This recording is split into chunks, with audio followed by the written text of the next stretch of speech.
I don't have much time to tell this story, so I'm going to keep it as brief as I can.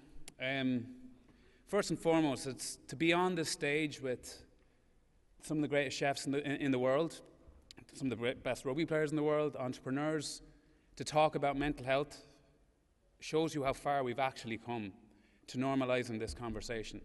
And I thought to myself when I was asked to do this, going, what the hell would I be doing on this stage talking about this? But then I thought about professional rugby players, chefs, entrepreneurs, probably the top 3 people who struggle but never say anything about it.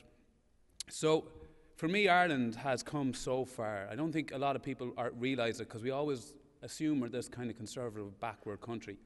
But it feels like over the years of being repressed, we've held back this big elastic band and let the tension build up and build up and build up and build up. And it's like we've just released it. And there's this outpouring. People are finally speaking. People are coming up to me in pubs and telling me their stories. The one big thing I was told, the biggest word of advice I was given, and I've spoken to corporates, teenagers, universities, you name it, I've spoken to everybody.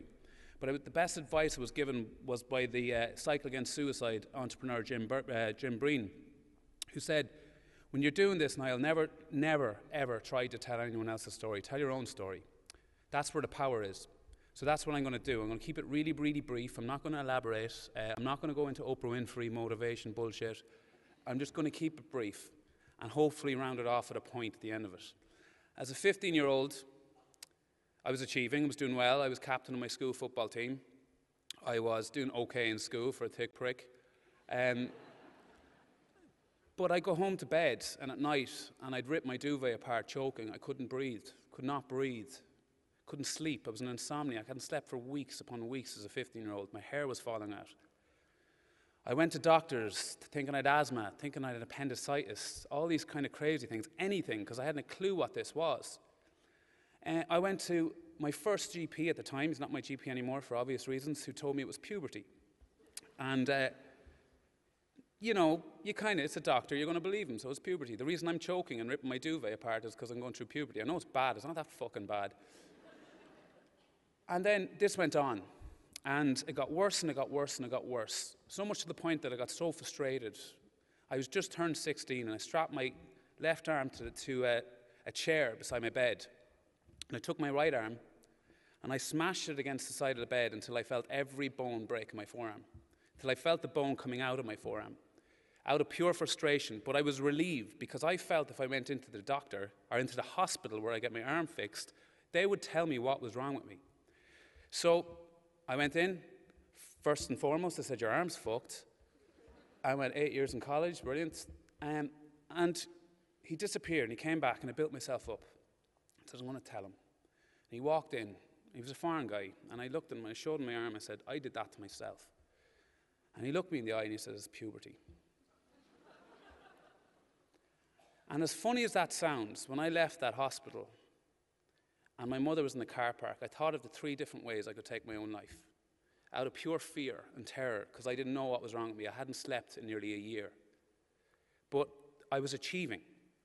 I was getting better at sport. I was starting to represent Leinster in rugby. I was, all these things were going well because I was using sport was the only antidote and medication I had for what this was, and I couldn't tell my family.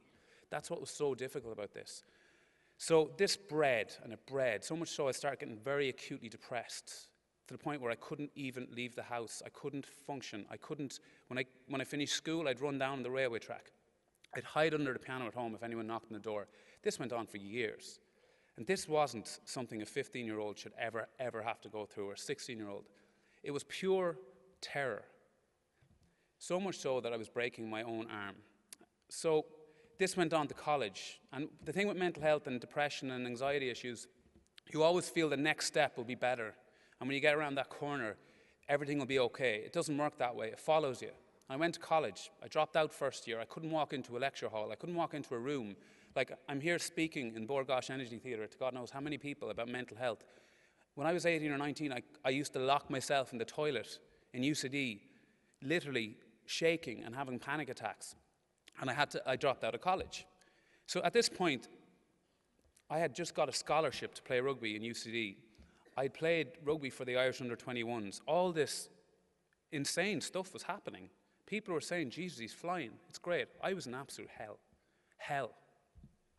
Dropped out of first year, became a professional rugby player, and I remember when I signed the deal, you know, your parents are going, this is brilliant, it's the best thing that ever happened. I felt nothing. At this point, I was on medication.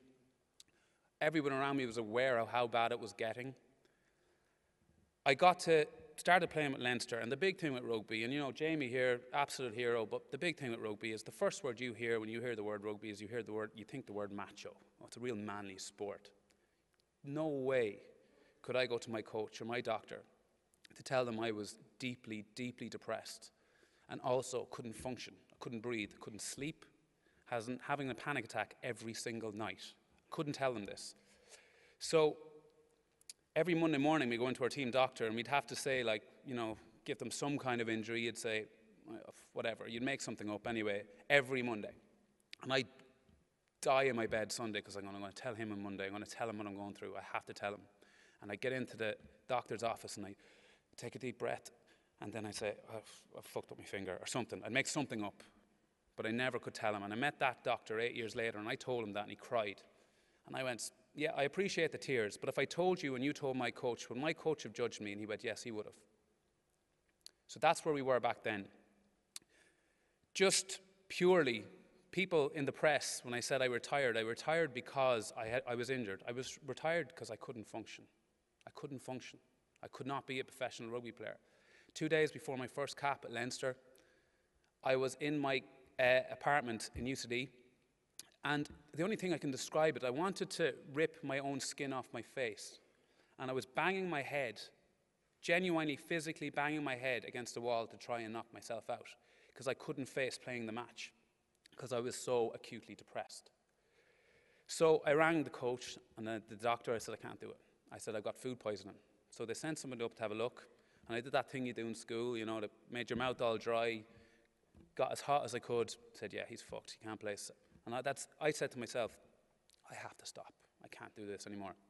So I retired, and I went on to the next logical thing a professional rugby player does, and I went into music. With my school friends, my very, very close school friends, who were pretty aware of my background and my life. And it was pretty good, and people would always say with, you know, general anxiety disorder, getting on stage, it must be a disaster. That's where I'm most comfortable. Getting up here is a piece of cake. If I miss a phone call, I'm on the floor having a panic attack. That makes no sense. So the music was what it was, and I have to keep this brief. I could tell you loads of little anecdotes about where things really didn't go very well. But I moved to London, and I had what I can only describe probably my first breakdown. And people talk about breakdowns, they're like, Jesus, I'm stressed in work. That's not a breakdown. A breakdown is when nothing but madness goes on in your head, nothing. You can't look at your own mother. Somebody came in and told you that your father was killed in a car crash. You couldn't feel anything. I know that's hard to hear, but it's important you get the message here. And I know there's a large majority of people in this room who deal with this. So what ended up happening is I was in London, I was going to meet my flatmate, and I was walking up the road, and it was literally, and this had never happened to me before, as if the lights were turned out. It was a beautiful sunny summer's day in London. The lights were turned out, and I cannot describe what happened. I walked to the park beside our house, and I lived there for 2 days. I could not face the world. I could see London like in the kind of horizon, and I felt safe because I knew there was this big massive gap between me and people. I knew at this point that I was deeply in trouble. I was highly addicted to sleeping pills. I was on 400 milligrams of antidepressants. I was barely able to function, and I got a phone call. At this point, perfect timing, asked me would I like to be a coach on The Voice of Ireland. I was in a perfect condition to do it. To be perfectly honest, once again I said, new avenue, it'll all be grand. Flew over to Ireland, and it was okay. It was, it was good to be home because it was close to my family. I got to, see my mum every weekend. That was a huge comfort. But this is where the story changes, and I'll be as fast as I can telling you this. The third live show of the Voice, I remember getting the knock on the door, 6:15. get your mic, get side of the stage, we're going live. There was 700,000 people watching it. Our producers say 800,000, but I think they're talking shite. 700,000 people watching it. And as the knock came in the door, little did our stage manager know that I was having, to this day, the most powerfully profound panic attack I've ever had. I was on the floor, my ears were ringing, I was vomiting, I was choking. It felt like I was drowning. It felt I couldn't swallow my own saliva, and I was drowning. It was terror. My shirt was ripped, and those of you who don't know much about television, men wear makeup on television. So I looked like a girl who just got dumped at the Debs. My face was covered in shit, black all over the place. It wasn't a good look. And I walked out the dressing room, the knock. I had to dig so deep. I don't know how. Anyone in this room's had a panic attack knows that it takes absolute weeks to get over one. I had 5 minutes. And I walked out onto stage, and the only person that was there for my comfort was Keane Egan. And I was like, I'm fucked. How's this going to... And they were like, he was like, Breds, what's going on with your face? And I wanted to go to him, Keane, I've just had the most profound panic attack I've ever had. I've struggled with depression and anxiety all my life. But I just went, oh, whatever. And I couldn't tell him. And I walked out, and I walked past Catherine Thomas, live stream, and I looked at her, please don't talk to me. I need to get through this. First 15 minutes, I shook in my seat. Had a break, ran out. And in the dressing room, there was my phone. And it was a text from my mother, and she goes, are you okay? And I went, no, I really amn't. And that was the lowest I'd ever gone. And I went home that night to the hotel, I went to the hotel that night, and I promised myself that this was going to change. And that was the changing point in my entire life. And here's what I did. This is my story, remember. This isn't what you all should do if you're struggling like this. This is my story. I gave my depression and anxiety a name. I humanized it. I decided to fight back. I gave it the worst name I could think of, and I know I'm going to offend someone in this room whose name is Jeffrey with a J, but I gave his name, I call him Jeffrey. Is there any Jeffreys here? Thank fuck. It's a terrible name. It's a terrible name. So I gave it a name, and I decided I was going to come up with a game plan. And part of my game plan was physical health, because I knew when I played rugby and I played sport, it was the one thing that kind of made me feel normal. So I decided to, one thing I used to do, and here's a tip, right? 2 o'clock every night, I'd have a panic attack, every night. I'd wake up, I'd get a sore throat. Within 5 minutes, I was on the floor, couldn't move. So what I started doing was put a pair of runners beside my bed.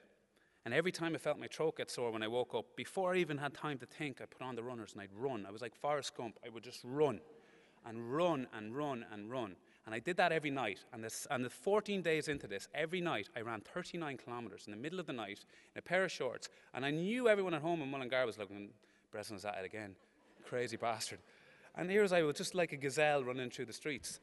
And I got home that night, like shaking with tiredness. The next morning, or the next day, I went to bed and I woke up at 8 a.m. the next morning and I went, what? Oh my God. And I just thought to myself, I didn't have a panic attack. This is incredible. Like, this is the breakthrough for me. I have never, ever, ever had a panic attack at night again. And I started to realize maybe I do have an element of control here.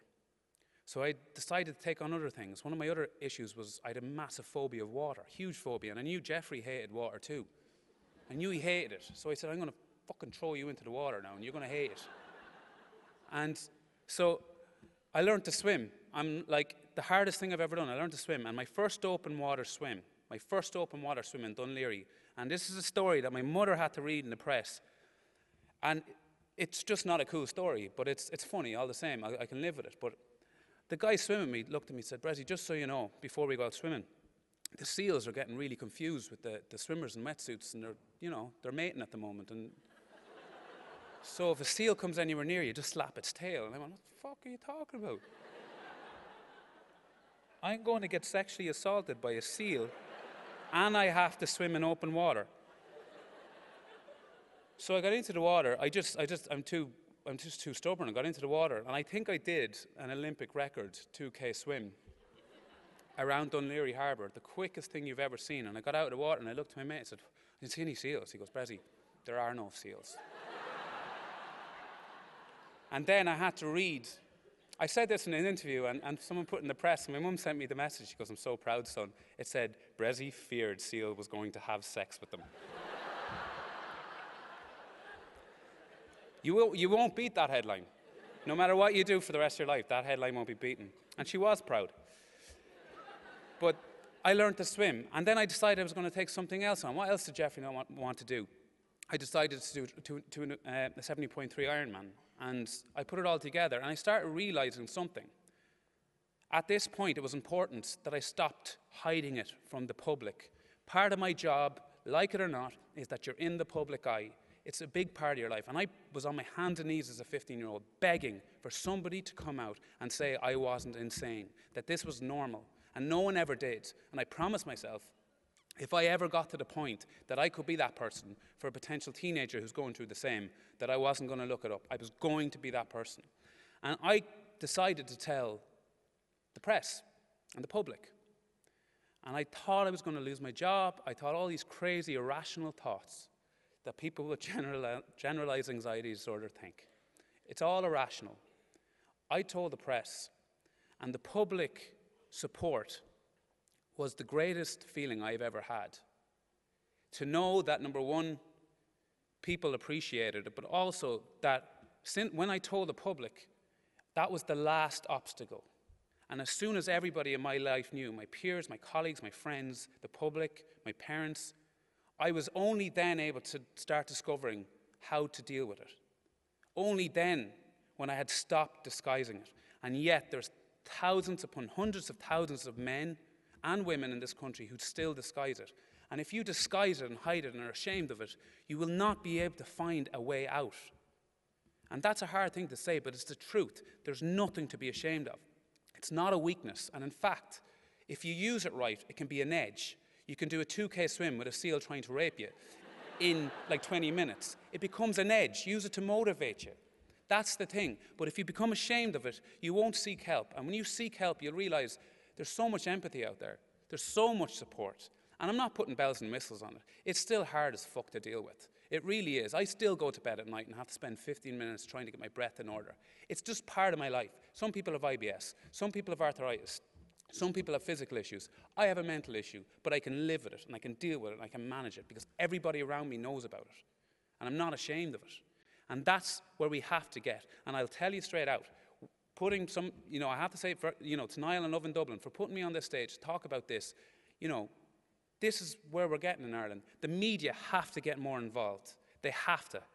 And they're doing a good job, but I'm being asked to do radio interviews about mental health, and I'm given 2 minutes. I can't speak. You can speak about property prices for 55 minutes on your fucking radio show, but you won't talk about depression for 2 minutes. That's not helping anyone. We've got to make real changes.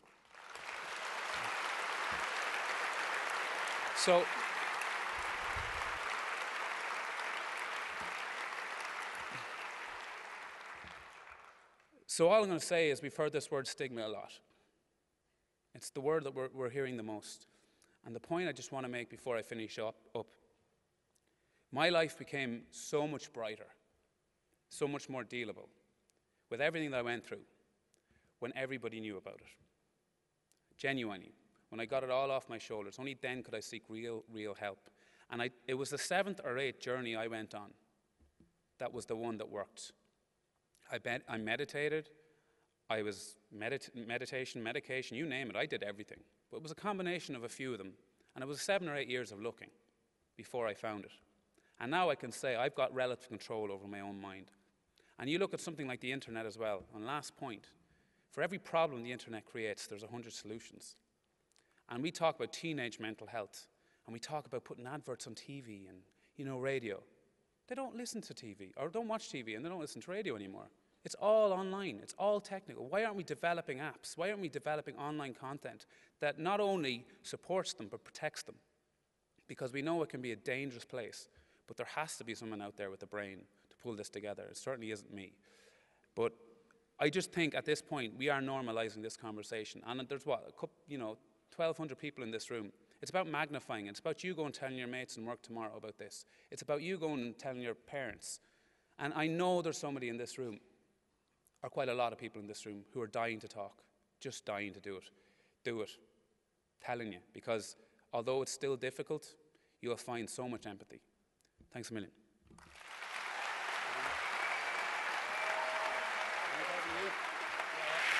Just 1 minute.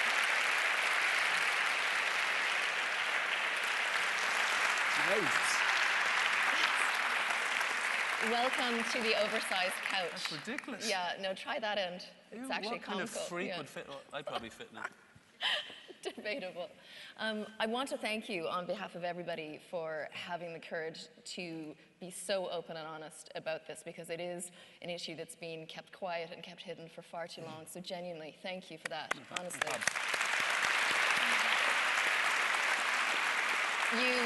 You spoke about your impetus for actually sort of wanting to start sharing your story about, you know, that if there was a 15-year-old boy out there feeling the same way as you, and we know that there are many of them, it's far too upsetting hearing about the level of suicides in our country. So from the point of view of the organizations that you're working with AWARE, the Cycle Against Suicide, is there something that we can all do to help support other than giving money? Well, the big thing in Ireland is we hear the word mental health services and all this. And I mean, it's important that we start, obviously, funding that relative to the absolute epidemic that is going on in this country at the moment. But the fact is, society and the media have so much power here. And I made this point, and I'll make it one more time. If we can make the Kardashians relevant, the media can make the Kardashians relevant. You can show the power they could potentially have at mental health. They could actually, you know, really get their teeth into it. There's no point in putting documentaries on policies and statistics. People going through acute depression couldn't give a shit. They want ways of dealing with it. They want to know other people are dealing with it. And I think until our media truly get involved with it and don't just kind of pay it, you know, we have a social responsibility to talk about mental health because everyone's, you know, bollocks. You have a responsibility to put real programming on it. And it's that, you know, we have Operation Transformation, every second show is about obesity. Every second show is about losing weight. Where's the show about mental health? Do you think the problem is the fact that it's invisible? And so, you know, we know that cancer exists. You don't question somebody with cancer and say, sure, suck it up, you're a bit low, you don't, steal the nerve. But there is that sort of environment around depression and mental illness, that thing of, they need to suck it up. But which is horrific. That's a generational thing, you know. And up until 1996 in this country, if you committed suicide, you weren't allowed to be buried in a graveyard because it was a cardinal sin. That's the bollocks that we had to go through, and that takes a long time. And changing attitudes in the country is an incredibly difficult thing to do because you've got so many demographics with all different opinions, different places, and I know there's people in Ireland who truly go, would you stop, And I'll be straight up, it's usually in the kind of the older demographics. I think the younger generation are starting to realise this is important. I got mates to spend more money on gym memberships in their cars than they do in their brain. It makes no sense to me. You can look as good as you want, you can drive as fast as you want, your head's in the wrong place, and I've proven that. It's no fun. There's a sort of a general sentiment amongst friends that the healthiest people we know are the ones that have had counselling, Well, counselling, like one of the best things I had was cognitive behavioural therapy, CBT, and it's actually very, very fast. And AWARE actually have a group cognitive therapy thing that they can bring into schools, into corporates. And most of the talks that I've done this year, I've been in corporate companies. And you're going to a place like Vodafone and Aviva, and you're speaking about mental health, and the CEOs there are going, this is on the agenda now, this is important. And if I was a boss of a major company or an entrepreneur, this would be something I'd very much be putting on the agenda, because if your staff believe you truly give a shit, they'll work hard for you. Yeah, well, here's to that. Thank you so much. Seriously, thank you. Really appreciate it.